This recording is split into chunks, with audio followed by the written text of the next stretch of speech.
안녕하세요. 뽀족스람 채널에 다시 오신 것을 환영합니다. Halo guys, selamat datang kembali di Pojok Seram. Hari ini gue akan menceritakan lanjutan film dari Korea yang berjudul Midnight Horror Stories. Hayo kita mulai.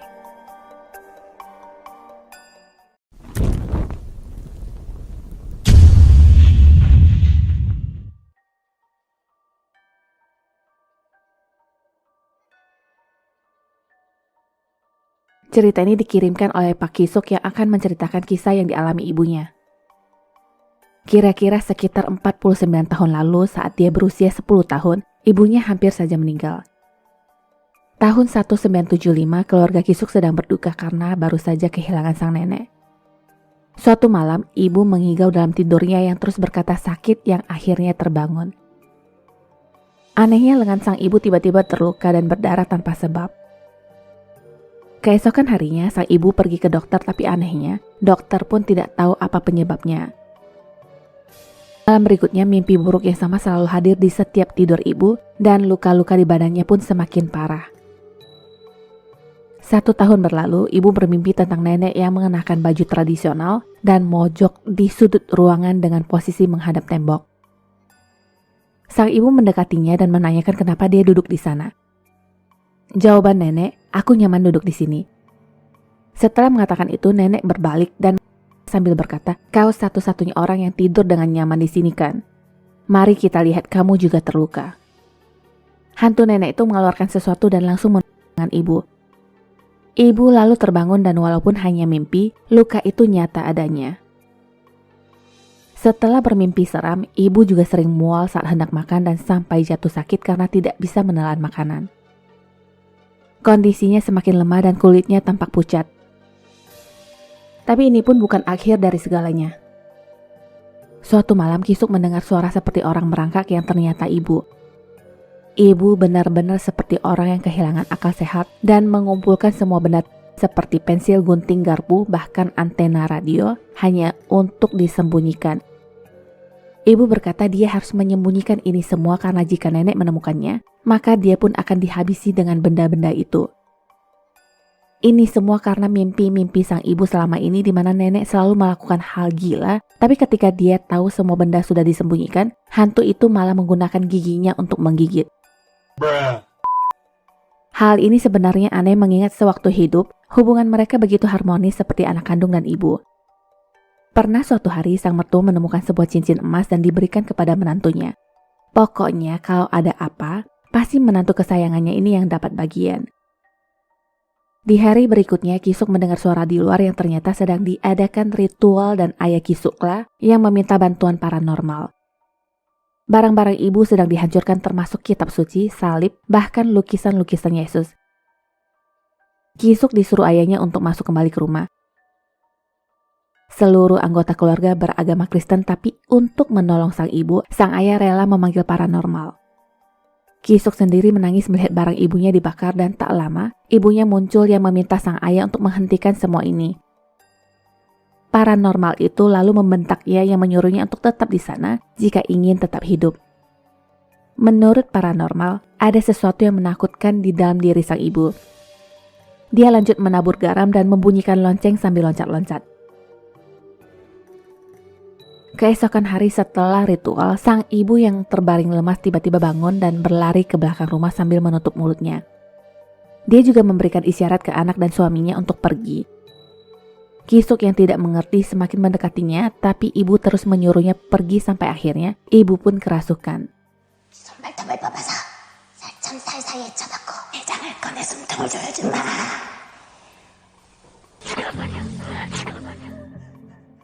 Ibu lalu mengambil batu dan menyakiti diri sendiri dan ternyata ada setan yang berbisik di sebelahnya. Kisuk bercerita bahwa di depan matanya itu adalah benar ibunya, tapi ada sesuatu yang lain di dalamnya. Kondisi ibu semakin parah hari demi hari, bahkan ritual apapun sudah tidak mempan. Dia hampir tidak minum karena akan memuntahkannya lagi. Suatu saat badan ibu seperti kaku dan di hari itulah sang ayah menyerah dengan kondisi ibu lalu memesan peti mati untuknya. Ibu juga meminta sesuatu kepada ayah dan setelah mendengar permintaannya, ayah pun mengusahakan permintaan terakhir ibu yang ingin berdoa bersama dengan mengundang pastor ke rumah. Di momen itulah, ibu meneteskan air mata dan merasakan kematiannya semakin dekat. Entah kenapa di saat seperti ini pula, ibu kepikiran soal kuburan nenek dan ingin memindahkannya. Singkat cerita, mereka ke makam nenek yang ditumbuhi pohon akasia di sekelilingnya dan itulah yang menjadi masalahnya. Di saat mereka menggali makam tersebut, mereka menemukan akar pohon akasia yang membungkus peti mati nenek. Tidak hanya di luar peti, akar itu juga melilit tulang belulang nenek. Mereka pun lalu memutus akar-akar itu dan merasa lega sekarang. Seandainya mereka tahu ini lebih awal, maka sang ibu tidak harus menderita. Tapi untunglah semua sudah berakhir dan ibu pun terselamatkan. Kini sang ibu sudah berusia 76 tahun dan dalam keadaan sehat. Ibu bersaksi setelah memindahkan makam nenek, dia tidak lagi bermimpi seram ataupun mengalami hal-hal aneh. Luka di lengan ibu juga hanya tertinggal bekas seperti gigitan serangga. Ini foto-foto sang ibu bersama Kisuk kecil yang masih terlihat sehat dan segar dibandingkan foto di sampingnya saat mengalami mimpi buruk. Dulu ibu berpikir nenek hadir di mimpinya untuk komplain, tapi kata pastor, tidak ada leluhur yang datang ke keluarganya untuk menyiksa keturunannya. Semua penderitaan itu datangnya dari iblis yang bermain trik. Jadi ceritanya saat ibu menutup mulut malam itu dan berlari keluar, dia mencoba mencegah perkataan yang menakutkan yang akan keluar dari mulutnya walaupun akhirnya dia tidak mampu lagi menahan lebih lama.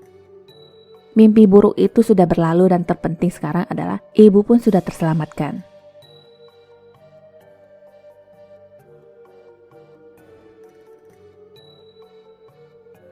Kisah nyata ini dikirimkan oleh Lee Jin-eun yang tinggal di Busan. Di awal cerita, dia mendeskripsikan ciri-ciri temannya yang berambut lurus, pucat dan kurus bernama Sua.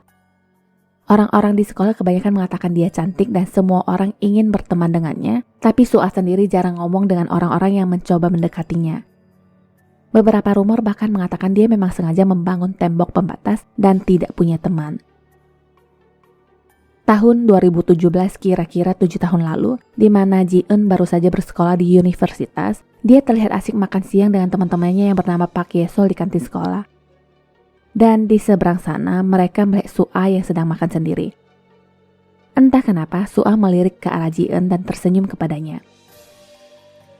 Setelah itu, Sua malah menghampiri Ji-eun dan bahkan Sua mengetahui nama Ji-eun.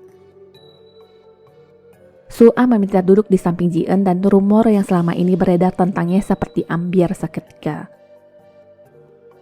Sejak saat itu juga mereka berdua menjadi akrab ditambah keduanya mempunyai hobi dan ketertarikan yang sama. Tak terasa semester awal akan segera berlalu dan Sua mengundang Ji-eun ke rumahnya untuk pertama kalinya. Awal menginjakan kaki di rumah itu, Ji-eun merasa gugup. Rumah yang begitu gelap tanpa cahaya matahari. Di setiap jendela juga sengaja ditutup dengan tirai hitam. Untuk penerangan, Sua memilih menyalakan lilin dan alasannya dia nggak suka cahaya yang sangat terang. Setelah itu Sua ke kamarnya dan kembali lagi dengan sebuah gaun yang diberikan kepada Ji-eun.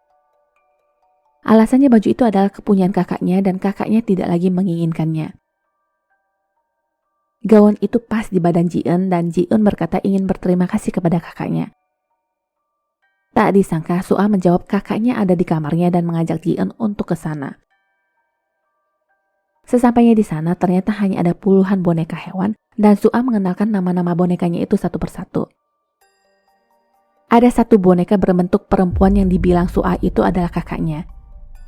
Ji-eun disuruh menyapa boneka itu dan wajahnya langsung berubah saat melihat Ji-eun bertanya, "Itu kakakmu?" Dia seperti tersinggung saat Ji-eun berkata itu, bukan dia. Sua meminta Ji-eun untuk menyapanya dengan layak dan mendekatkan boneka tersebut. Boneka tersebut tampak seperti orang beneran dan di momen itu pula, Ji-eun seperti melihat sekilas cahaya yang ternyata Sua sedang memotretnya dengan kamera Polaroid. Dia tertawa sambil berkata, "Kalian cocok." Setelah itu Sua mengajaknya mengerjakan tugas dan selama itu pula, Ji-eun merasa ada yang memperhatikannya. Dia lalu memalingkan kepalanya dan melihat boneka itu yang sudah duduk di belakangnya. Ji-eun tidak ingin membahas boneka itu mengingat momen Sua yang terlihat menakutkan sebelumnya hanya karena boneka, tapi Sua malah seperti menahan tawa sekarang. Setelah beberapa menit, entah kenapa Ji-eun merasa gatal di sekitar pundak dan leher seperti dikitik-kitik orang. Dia lalu menengok ke boneka itu dan sekarang boneka tersebut seakan meliriknya. Su'a tertawa dan mengatakan kakaknya pasti menyukainya. Mendengar itu, Ji-eun tidak tahan lagi dan langsung pamit pulang. Sepanjang jalan, Ji-eun menelpon dan membicarakan apa yang terjadi kepada Yesol. Masalahnya sekarang, Ji-eun melupakan laptopnya dan tiba-tiba suara di telepon berubah menjadi Su'a yang berkata, "Maka datanglah kembali ke sini." Ji-eun sempat menjatuhkan ponselnya dan tak lama, dia sendiri tidak percaya bahwa dia sudah berdiri kembali di depan rumah Su'a. Pintu terbuka dan di dalam sana ada sesosok wanita yang memakai gaun putih dan bergerak terbata-bata. Sosok itu berjalan mendekati Ji-eun dan berkata, "Kau ada di sini," sambil tertawa. Ji-eun berteriak, "Jangan dekati aku," dan ketika dia membuka mata, Ji-eun ternyata sedang berada di ranjangnya sendiri. Jadi itu hanyalah mimpi. Apa yang dia alami dengan Su'a terbawa sampai ke mimpi, tapi masalahnya sekarang, bagaimana dengan laptop itu mengingat semua tugas yang dikerjakan ada di sana. Akhirnya Ji-eun pun kembali ke rumah Su'a, tapi seperti tidak ada tanda-tanda kehidupan di sana. Dia lalu menelpon Su'a dan mendengar suara ponsel berdering di dalam, tapi tidak ada yang menjawab. Melihat pintu yang tidak tertutup rapat, Ji-eun pun berinisiatif untuk masuk sambil memanggil Su'a. Di sana, dia juga mencoba menyalakan lampu, tapi sepertinya screen-nya bermasalah yang akhirnya Ji-eun memakai senter di ponselnya sebagai penerang. Dia mencari laptopnya kemana-mana, tapi tidak ketemu dan terakhir, Ji-eun melihat pintu kamar kakak Su'a yang terbuka, lalu di sanalah laptop itu berada. Rencananya dia akan pergi secepatnya, tapi matanya lalu menangkap sesuatu. Fotonya ada di atas kepala boneka horor tadi. Tak hanya itu, banyak sekali foto-foto candid Ji-eun yang diambil Su'a secara diam-diam. Tak lama setelahnya, Su'a ternyata sudah berdiri di belakang Ji-eun dan ingin melukainya dengan... Setelah itu, Su'a tiba-tiba halu yang berkata, "Kakak, kamu di mana? Kamu ada di sini kan?" Ji-eun bertanya apa yang sedang dia lakukan dan Su'a menjadi marah yang menjawab, "Bisa diam tidak? Kakakku sedang berbicara. Kakakku menyukaimu, jadi aku akan meminjam tubuhmu." Ji-eun mencoba bertahan dan melawan sampai sebuah guci keramik pun jatuh yang membuat Su'a berteriak histeris memanggil kakaknya. Itu adalah abu kakaknya yang bernama Sumin. 2 tahun lalu, Sumin gagal diterima sebagai mahasiswa baru di fakultas dan memutuskan untuk mengakhiri hidup. Su'a yang dekat dengan kakaknya syok dan mulai bertingkah aneh. Dia selalu berkata merasakan keberadaan kakaknya. Setelah kejadian itu, ibu Su'a menemui Ji-eun dan menceritakan apa yang terjadi. Memang benar Ji-eun terlihat sangat mirip dengan Sumin. Yang lebih mengejutkan sekarang itu adalah Su'a menghilang beserta dengan abu kakaknya. Ibunya sangat takut jika Su'a mengambil keputusan yang sama dengan kakaknya dan mencoba membuatnya agar lebih religius. Menurut Ji-eun sendiri, mungkin Su'a sedang mencari badan baru untuk kakaknya. Dengar-dengar, Su'a akhirnya dikeluarkan dari sekolah setelah apa yang dia lakukan kepada Ji-eun dan kabarnya pun tidak lagi terdengar setelahnya. Ji-eun sendiri mengalami kecelakaan mobil dan berbagai kejadian sial lainnya yang membuatnya memilih untuk tidak kuliah dulu.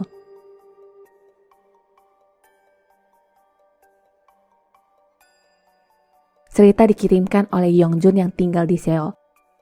Jadi waktu itu ayahnya dipindah tugaskan ke Taiwan yang membuat satu keluarga ikut pindah. Karena adanya sebuah kendala, maka Yongjun dan keluarganya akan ditempatkan di hotel untuk sementara selama 1 minggu kepindahannya di Taiwan. Ini foto mereka saat di lobi dan jelas ada yang menarik di sana. 2 buah jimat besar yang ditempel di masing-masing pilar di lobi.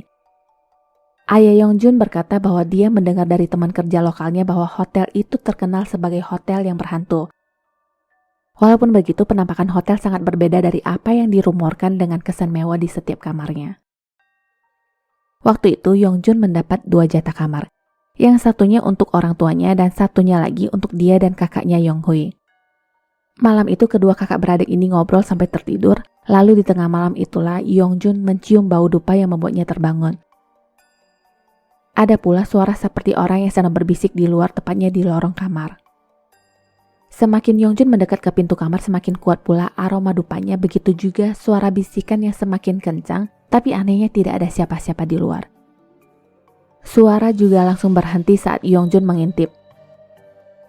Karena itulah Yongjun memilih kembali tidur di ranjangnya, tapi badannya terasa tidak nyaman dan aneh. Dia lalu membuka mata dan sudah ada wanita yang berdiri di sana dan terus mengulang sesuatu di dekat kaki Yongjun. Yongjun pun merasa tidak bisa bergerak dan menyadari badannya sudah dibungkus dengan kain sutra merah. Setelah itu ada tangan yang muncul dari belakang wanita itu dan menjambaknya. Wanita itu berteriak kencang dan ternyata di belakangnya itu ada nenek dan kakek yang menakutkan. Mereka menjambak dan menarik perempuan itu untuk keluar. Yongjun sudah bisa bergerak lagi, tapi kakaknya Yonghui yang harusnya tidur di sebelahnya itu malah menghilang. Yongjun melihat kakaknya sudah ingin membuka pintu dan langsung mencegahnya. Dia lalu menceritakan apa yang sudah terjadi tadi dan kakak ternyata juga melihat hantu-hantu itu. Jadi kakak juga terbangun saat mengalami hal yang sama dengan Yongjun tadi, tapi yang berbeda adalah kakak melihat sebuah pintu lagi di ujung sana yang sebelumnya tidak pernah ada. Ada nenek dan kakek dengan baju tradisional yang sedang melakukan sebuah ritual. Kakak menjadi takut dan masuk lagi ke dalam kamar, tapi yang lebih menakutkan adalah dia malah melihat wanita yang sedang tidur di samping Yongjun sambil tersenyum. Pengalaman itu membuat mereka pindah ke kamar orang tua dan tidur di sana. Di hari berikutnya, kakak masih merasa takut dan memutuskan untuk tidur di kamar orang tua, sedangkan Yongjun meminta digantikan kamar lainnya. Malam itu dia tidur sendiri di kamar dan entah kenapa, dia merasakan kehadiran seseorang. Yongjun mengingat apa yang terjadi kemarin dan segera membuka mata, tapi inilah bagian yang paling menakutkan. Wanita itu lagi dan dia sedang duduk di ranjang. Di saat menyadari Yongjun terbangun, wanita itu menoleh ke arahnya dan suara tawa mengerikan tiba-tiba memenuhi ruangan. Yang tertawa itu adalah dua hantu peot ini. Wanita itu tiba-tiba berjalan pelan dan naik ke atas kursi, lalu berdiri sedangkan dua hantu ini semakin tertawa puas. Di pikiran Yongjun, dia harus menolong wanita itu dan berhasil. Wanita itu ngomong sesuatu dalam bahasa Mandarin yang tidak dimengerti Yongjun, tapi entah kenapa Yongjun membalas, 미안해. 내가 너무 늦게 왔지. 이제 다른 데 안 갈게. 옆에 있어줄게. Setelah menangis untuk beberapa saat, dia mulai merasa kabur dan mendengar bisikan. Suara staf hotel mulai terdengar jelas dan ketika dia benar-benar sadar, ternyata Yongjun sedang berdiri di lobi hotel hanya dengan mengenakan kancut. Yang lebih mengejutkan, tangannya hitam dan jimat yang terpajang di lobi itu sudah dalam keadaan dicoret-coret. Jadi yang terjadi adalah dia sudah mencoret-coret lukisan jimat itu dengan sol sepatu yang tidak disadarinya sama sekali. Setelah kejadian itu, manajer hotel menanyakan Yongjun bersediakan menjalankan sebuah ritual kecil oleh seorang paranormal. Yongjun setuju dan dia pun melakukan ritual pengusiran dengan daun-daun yang disabatkan ke badannya. Setelah ritual itu, ayah Yongjun ikut dengan sang dukun keluar dan sekembalinya ada kabar yang lebih mengejutkan. Mereka mengetahui bahwa ternyata paranormal itu adalah orang yang sudah sign kontrak dengan pihak hotel untuk urusan beginian. Jadi intinya Yongjun dikira pacar dari hantu perempuan tadi. Ceritanya dulu ada seorang gadis yang ditinggalkan oleh pacarnya yang menginap di hotel dan mengakhiri hidup di sana. Menurut cerita teman ayahnya dulu, sewaktu peperangan ada orang lokal yang berpacaran dengan Chinese Han. Tapi karena hubungan yang sulit dan keduanya dipaksa putus oleh keluarga masing-masing. Itulah alasannya kenapa sang wanita mengakhiri hidup. Setelah ritual pun Yongjun tidak lagi bertemu dengan hantu wanita itu, tapi 2 tahun kemudian. Suatu hari Yongjun terbangun dari tidurnya dan melihat lilitan kain merah di badannya. Hantu wanita itu muncul lagi dan menyumpal mulutnya dengan kain sutra. Yongjun pun merasa tidak bisa bernafas dan terbangun dari mimpi buruknya. Dia merasa sangat gugup dan ketika dia ingin mengambil minum, anehnya kamarnya mulai bergetar seperti ada gempa. Rak buku pun sampai hampir menimpanya. Ternyata memang sedang terjadi gempa dahsyat dan hal ini sama persis seperti gempa di tahun 1999, tepatnya di tanggal 21. Waktu itu terjadi gempa yang meruntuhkan bangunan dan 2.400 orang dinyatakan meninggal. Jika hari ini wanita itu tidak membangunkannya lewat mimpi, apa yang akan terjadi? Apakah hantu wanita itu mengira Yongjun adalah benar kekasihnya dan menyelamatkannya? Apakah dia juga terus bersama Yongjun semenjak di hotel itu? Jadi ternyata waktu itu, hantu gadis tersebut berkata, "Maukah kamu tinggal bersamaku?" dalam bahasa Mandarin. Konon katanya lagi dua hantu tua itu adalah ayah dan ibu dari pihak laki-laki yang sangat menentang hubungan mereka. Tamat. 시청해주셔서 감사합니다. 구독과 좋아요, 공유 잊지 마시고요. 다음 영상 알림을 위해 알람 설정도 부탁드립니다. Sampai jumpa.